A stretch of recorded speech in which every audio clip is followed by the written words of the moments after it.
Assalomu alaykum. Bugun grija, ya'ni churra haqida gaplashamiz.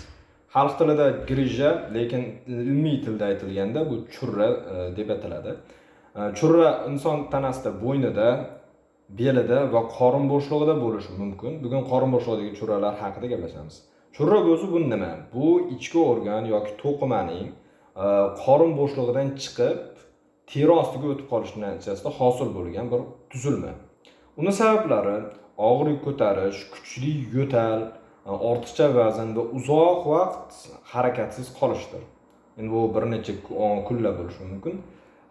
Churraning eng ko'p uchraydigan turi bu qorin bo'shlig'idan chiqadigan turlar. O'zi churraning turlari qorin choy sohasi churrasi, son churrasi, kindik churrasi va tananing yuqori qismida uchraydigan churralar. Choy sohasida uchraydigan churra bu erkaklarda ko'proq uchraydi. Son churrasi ayollarda, kindik churrasi esa bolalarda, chaqaloqlarda ko'p uchraydi. Bular haqida keyingi videolarda batafsil to'xtalamiz. Churra bu o'z-o'zidan tuzalmaydigan bir hosilot hisoblanadi. Ya'ni churra kirib chiqib turuvchi va qisilib qolgan churraga bo'linadi. Kirib chiqib turadigan turlari ma'lum bir vaqtgacha o'tishi mumkin, lekin to'liq tuzalib ketmaydi. Uni tuzalishi uchun eng yaxshi davo bu jarrohlik amaliyoti hisoblanadi. Ya'ni nima qilinadi? Chiqib qolgan organ qaytib qorin bo'shligiga tushiriladi va o'sha chiqish churra darvozasi deb ataladi, to'liq tikib, yopib tashlanadi.